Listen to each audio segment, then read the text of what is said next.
What's up, guys? So you guys are wanting to progress fast in Legend of Mushroom. I'm going to tell you a couple of places that make a huge difference in the long term. And if anything, these are the things that you want to pay very close attention to. Starting with the first thing, which is skills, okay? Obviously, as you rank up, you'll acquire better and better skills. I will tell you that when you get the Shroom Shield, almost every class will benefit in having that in some capacity. Now, I will say that as you rank your way up in the game, free to play or pay to play, okay, the one thing you want to take advantage of is basically stuns, which you can get with Disarm and Dazzled, and you want to take advantage of anything that gives you damage received, like Smoke Bomb, okay? You can, depending on the type of class you play, you will oftentimes want to bounce between things that are going to either trigger, like, for example, Speed Surge, will increase your attack speed. And what you're going to ultimately want to achieve with this is increase the number of times that you attack.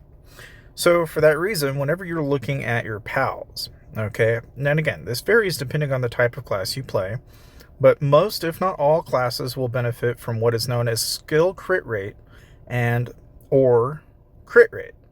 And the reason behind that, okay, and the reason why I say this is so if you look at, like, say Benny, for example, you get crit rate. If you go Eggplant, you get crit rate. And then you've got things like skill damage, basic attack damage. Every 3 basic attacks do this, and so on and so on.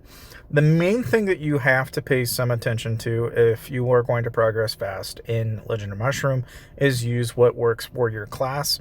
Now, if you don't know what you're going to play as, or you already have a class picked out, okay, the main thing, the basic gist here is, okay, if you're going to play a warrior, Counter-Strike is what you're going to basically invest almost all your effort into, and then half of it into crit rate. If you're playing archer, it's all combo, and then half of it into crit rate. And if you play mage, the interesting thing about mage is that you don't dabble into combo, you don't dabble into counter, and oddly enough, you don't dabble too much into crit rate. What you do instead is you dabble into skill crit and skill damage. And what makes some builds a little different than others is some invest heavily into stun, or they heavily invest into evasion, okay? And you can vary this depending on even what class you play, right? But when it comes to damage, most, if not all, are investing heavily into skill crit and stun when they're playing mage. That said, knowing what I've just told you, if you're going to progress very fast, you're going to want to create basically a PvP and a PvE set. Now, if you don't know where that is, go to the bottom right and you want to go down to battle plans. You want to create a PvE set, and then you will want to adjust a set. So you'll go over here, you'll set gear for that one particular set. Now, my current opinion on this is that what you want to ultimately achieve is the highest tier set possible. So what I like to do, as opposed to what a lot of people do, is I will go in and I will filter both crit rate and combo, or combo and crit rate, right? Because if I'm playing say an archer, right, I want combo and crit rate, or crit rate and combo. And those are the 2 stats that I'm going to focus down on as I'm going to Eternal and above. Now, you don't have to do this. You could just as easily go for the highest quality gear possible. But the downside of doing that is that if you do that, you're not going to have the best possible stats and attributes that you need. And so in the long term, I honestly feel like what you really probably ought to do if you want the best stats out of the gate is just go by quality. Work your way up to what quality of gear you need, and then fine-tune it and go and filter and go after that. But either way, it ends up becoming kind of a waste, so it's kind of a wash in a way. You really don't have to pick one way or the other, right? If anything, I would say go ahead, pick your filter, but make sure that you maximize the number of lamps that you've got as you're upgrading. That is to say that if you're at lamp level 1 and you're locked to a certain auto of, say, 1 at a time, 2 at a time, 4 at a time, 6, and so on, make sure that you're always changing this number as it's conditionally allowed higher. That said, if you are wanting to improve any further and any faster in this game, there are a couple of things you can also adjust. So, like, for example, you can upgrade your artifact, but always do this whenever, like, a rush is going on. So, for example, like, right now it's Tech Rush.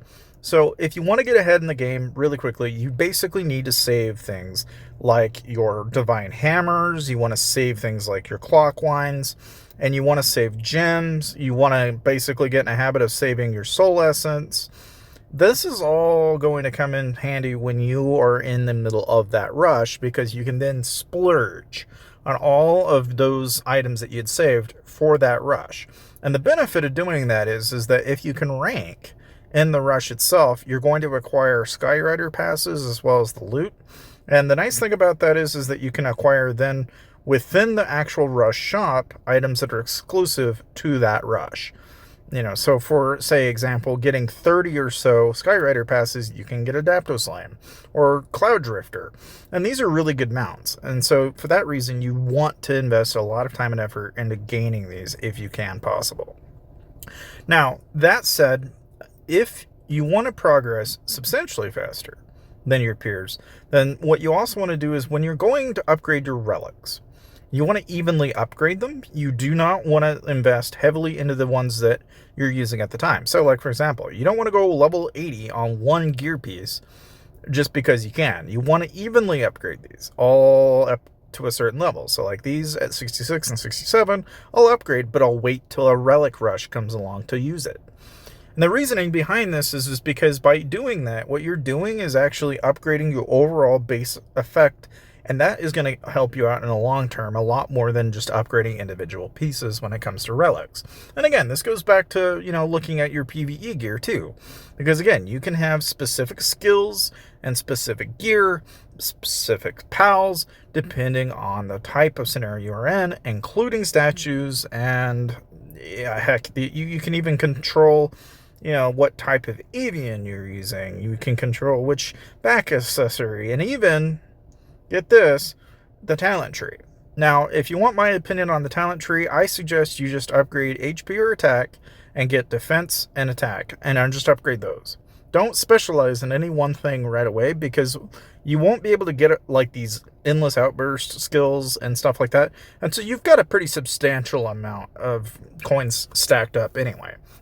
And this goes into kind of another thing is, obviously the means all to progressing fast in this game has always been to go to the privilege tab and buy them all. Okay? Like the nitty gritty of it is, if you want to get the best bang for your buck, just go to the privilege tab and buy everything in there. Okay? Because the guy that does that is ultimately going to be getting ahead a lot faster than almost everybody in the server. And that's just due to money, right? But that is not the only way to play. There are a couple of other things that you can poke around on that do matter in the long term. Namely, you want to go into cross-server showdown every weekend, and you want to make sure you're jumping in and doing this, because what you can do is basically do all the tasks, and you're going to acquire cross-server crystals, which you can then turn around and exchange for items that are unique in the game. So, like, for example, Windborn Arrow, 100 Slashes, Crimson Moonfall, or you can get a Red Soul 1, for example, or the shards for individual pieces of, skills. But there's also like divine hammers, empowerment gear, and advanced seeds, soul crystals, essence, pickaxes, the works. Okay, and this is all that you can acquire from there. Now, of course, every good player is in a decent alliance. You always want to join the most active guild that you have available. Make sure you're dumping in the family hall. You want to go in here and you want to basically donate as much as you can, and then you want to turn around, and you'll occasionally jump into the Blazing Cave and grab your loot from here, as well as contribute into the actual event. Because again, you're going to get free loot. There's no reason not to do this. I mean, this is literally where you're going to get a lot of stuff. And if you're like a baller like me, you'll actually get past level 100 and get into the infinite round, which is pretty cool. Now, that said, if you get into Family Brawl, the main thing with Family Brawl is that you'll occasionally gain loot here as well. And if your alliance is worth its piece, it will eventually gain you access to the Worldly Snare or the Star Array and the Draconic Resonance skills. And once again, another option for a Red Selection 1 skill if you so choose to need it, as well as the Shards for said skills. Now, again, if you are trying to progress really, really fast, you'll go into the family shop and you want to grab enhancement orders. In my opinion, this is where you want to pick those up, because you can basically stack up on these pretty quickly. And then the next thing I recommend you grab is either grab your lamp keys if you're going to be working on your gear. If you need, say, skills, or you need to be working on that, obviously you can grab them from here. And then, if you're, upgrading your lamp, this is where I recommend you spend some of your time on gold, because again, this is all stuff that'll add up in the long term, and you're going to thank me later for it, I promise. That said, if you haven't already done all of that, for me, I'll pick up the soul crystals, because again, all that stuff adds up. Like, having a lot of essence is going to give you a lot of advantage. Obviously, grab your sign up in the Grumpy Big Head, and that's all going to add up. Okay, but other than that, if you've done everything at this point, I mean, really about the only thing you can do to progress any faster is to go through the mine and basically go down the mine as much as you can. A lot of people like to go into auto mine and just auto mine, and that is kind of a bad way to do it, because if you go into parking wars, go to the shop and then buy a super miner, and then here you can actually gain 50% more ore as you're mining up to 50 times. So you can obviously min-max the amount of ore that you're acquiring. Plus, one thing that a lot of people do not pay any goddamn attention to, but need to, is go into the decoration tab, okay? And you notice how, like, here it says extra effects? If you acquire an extra one of these, you can then upgrade it and gain more passive effects. This is huge. You want to make sure that you're actually going out of your way to buy decorations, because basically you can turn around and use these decorations to upgrade. Now, obviously, the ones that have a countdown, well, you're going to want to grab those while you still can. That's why I'm going to basically pick up that one as quick as I can, because, again, they're not going to be there forever. Therefore, if you want to get ahead and you want to hold those stats, then you're going to want to do that. But in the grand scheme of things, the idea with the Parking Wars event is basically go into the parking lot, and you want to go to the cross-server parking lot, and during, like, say the weekend, you want to obviously hover around here and look for open slots and go and plunder them if you can. If not, guard your server. And then you can obviously go into your public slot, and you can basically have one of your mounts sit down, and you can plunder, but generally people frown on you like plundering your own server, so I don't suggest that. But you can go in here and basically park and get yourself some extra time. Obviously, I've already hit my limit, so there's not really a whole lot I can do. But just remember that the limit is 8 hours, so you don't want to fall too over that, otherwise you're wasting what you can get in the parking wars. Obviously, with the dormitory, you want to grab a retainer and make sure you're just getting the maximum number of retainers you can get, because this is where you're going to get a vast majority of your extra loot that you just get, just for playing the game. And obviously, if you go to the host, make sure that you are going into intimacy, and you want to basically find people that are relatively active, and you want to send them, hopefully find one person that is active enough that you can pair up with, and you want to donate your teas to them, so that basically you can increase your intimacy within a certain amount, so you can eventually declare marriage, and then you can get all the stats that come with that. Because really what you need from them is they're giving you partner stats, and you can then use this to upgrade your ring, which adds up to a lot of stats in the long term, so you definitely want to make sure you're doing that. It's not something you want to completely blow off. A lot of people do. It actually does matter. That said, out of everything else, about the only other thing you can really kind of micro adjust is you can remodel. You can acquire these just from basically getting books. And again, it's once in a while you'll go into the Parking Wars shop, and you can grab remodel guides in here, and you can just use them to upgrade your mounts and get yourself some passive stats that way. But if anything, if you're wanting to progress fast in Legend of Mushroom, that is literally everything you need to know. If you need to upgrade and go even further than what I've already told you, make sure you are going in and doing your cross-server ranked matches, because if you want to get more stuff, okay, this is where you're going to get it, because ultimately this is where you're going to get awakening crystals and red soul selection too. Okay, so if you're wanting to get ahead, this is where you want to make sure you're spending a lot of your time in, which is the cross-server ranked matches, because this is actually where you're going to get some stuff. Like, obviously, you want to try and rank. You don't want to lose like I just did, but that's the point, and ultimately that's the direction that you want to go in, and hopefully that helped you out. Make sure to check this part of the video if you want to save some money along the way. Thank you guys for watching.